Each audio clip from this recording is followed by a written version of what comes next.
nous avons tous la responsabilité redoutable de faire de la Côte d'Ivoire une nation unie, pacifique, fraternelle, soucieuse de son développement pour le meilleur avenir de tous ses enfants. Félix Houphouët-Boigny. Nous continuons avec vous à égrener et à passer en revue les vertus citoyennes, les vertus qui permettent d'être un bon citoyen, les vertus qui permettent une bonne vie en communauté. Après la patience, la constance et la persévérance que nous avons vues précédemment, nous consacrons la vidéo de cette semaine à une vertu importante qui est celle de la générosité. Pour ceux qui sont habitués à ce programme, nous avons traité certains aspects de cette vertu et nous avons décidé d'en parler de façon générale. Et la générosité, qui est d'ailleurs considérée comme la vertu du don. La vertu du don. En effet, les différentes définitions données de la générosité par le dictionnaire Larousse contiennent cette idée de don. On y lit que la générosité, c'est la qualité d'une personne généreuse, c'est-à-dire d'une personne qui donne largement, d'une personne qui a des sentiments nobles, qui la porte à faire le bien. Que la générosité, c'est aussi la disposition à donner avec largesse. Donc, nous pouvons déjà retenir que la générosité, c'est la disposition à donner, la disposition à faire du bien à autrui.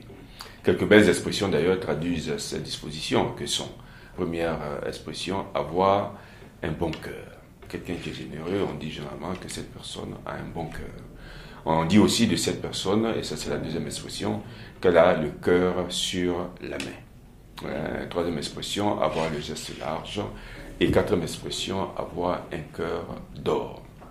Et ce mot a donné naissance au proverbe suivant que nous sommes heureux de passer en revue avec vous. Donner, c'est donner, répondre, c'est voler. D'ailleurs, on l'a déjà dit souvent dans les conversations courantes. Donner, c'est donner, répondre, c'est voler. C'est vrai qu'une fois qu'on a donné, on n'a pas à reprendre ce qui a été donné. Deuxième proverbe, donner et retenir ne vaut. Ce proverbe est bien connu des juristes, qui fait d'ailleurs partie des adages du droit. Troisième proverbe, qui donne, donne deux fois. Quatrième proverbe, donner à Dieu n'appauvrit jamais. Les croyants le savent. Celui qui donne largement à Dieu ne s'appauvrit jamais parce qu'en retour, Dieu lui donne beaucoup plus, puisque la générosité qu'il manifeste est de loin inégale à celle de Dieu. Et puis, il y a le cinquième proverbe qui concerne aussi la même idée, qui donne aux pauvres, prête à Dieu. Celui qui donne aux pauvres, prête à Dieu. Et comme Dieu était un bon débiteur, on pourrait dire, il paye ses dettes au-delà de ce qui lui a été prêté. Donc, il donne aux pauvres, prête à Dieu.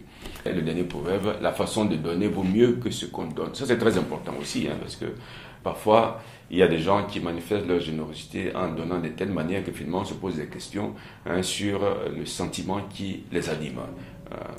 Donc, la générosité, c'est une manifestation de l'amour.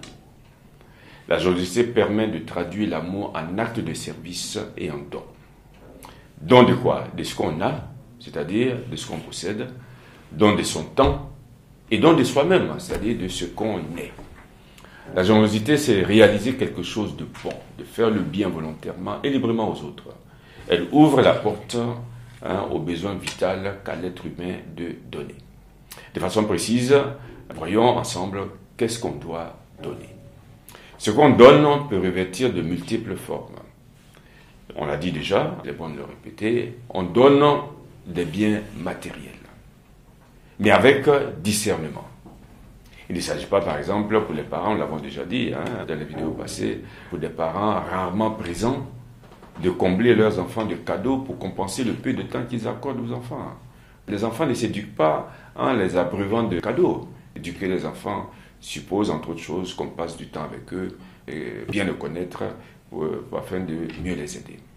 On donne de son temps en sacrifiant ce moment qu'on s'était réservé pour jouer avec son enfant, pour écouter son conjoint, pour rendre service à un ami. On donne en faisant des efforts pour rendre la vie agréable aux autres, en étant attentif à leurs besoins. Et là, on se rend compte que la générosité va à l'encontre de l'égoïsme. Celui qui vit une vie généreuse, une vie de don, eh bien, fait des efforts pour rendre la vie agréable aux autres, mais s'enferme pas sur lui-même, comme la tortue qui rentre dans sa carapace, est attentif aux besoins des autres et s'efforce de leur rendre la vie agréable. On donne aussi en pardonnant à celui qui nous a fait du mal. On a déjà parlé du ressentiment et du pardon. On donne en pardonnant à celui qui nous a fait du mal, en continuant à l'aimer, en continuant à lui faire du bien, en croyant en sa capacité de changement et d'amélioration. Et on donne en s'efforçant de comprendre et d'accepter les autres comme ils sont, même s'ils ne nous comprennent pas et ne nous acceptent pas. Beaucoup de ces aspects ont été déjà vus dans certaines vidéos, mais c'est important de garder ça à l'esprit pour bien cerner ce que l'on peut donner. La générosité doit se fonder sur la conviction profonde que les autres ont besoin et ont droit à notre aide. Vivre ainsi et orienter sa vie de cette manière, ce n'est pas facile, c'est vrai, vous me direz. Et vous aurez raison de le dire, nous en sommes conscients. Vivre ainsi, orienter sa vie, c'est-à-dire faire de sa vie une vie de don aux autres, n'est pas du tout facile. Cela coûte. Cela demande un effort. Parce que finalement, il ne s'agit pas de donner son superflu pour se débarrasser de cela ou sans tenir compte des besoins réellement éprouvés par celui à qui on donne et celui à qui on se donne. Cet effort louable a des conséquences positives sur celui qui donne. Son cœur s'agrandit. Son cœur se rajeunit.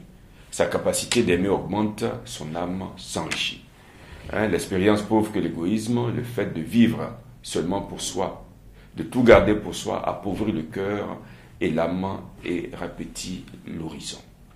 Un cœur qui ne sait pas apporter du bien à ceux qui l'entourent et à la société tout entière sera incapable d'aimer, vieillit et meurt. Il est bon de rappeler que la meilleure récompense de la générosité est d'avoir donné, d'avoir fait du bien, de voir les effets de sa générosité sur les autres. Signalons pour finir que, jointe à la justice, la générosité se fait équité. Jointe au courage, la générosité peut être héroïsme. Jointe à la compassion, la générosité devient bienveillance. Jointe à la miséricorde, la générosité devient indulgente. Et jointe à la douceur, la générosité s'appelle tout simplement bonté. Donc la semaine prochaine, nous continuerons à parler de cette belle vertu qui constitue comme un liquide agréable et efficace qui fluidifie les relations entre les citoyens dans la communauté.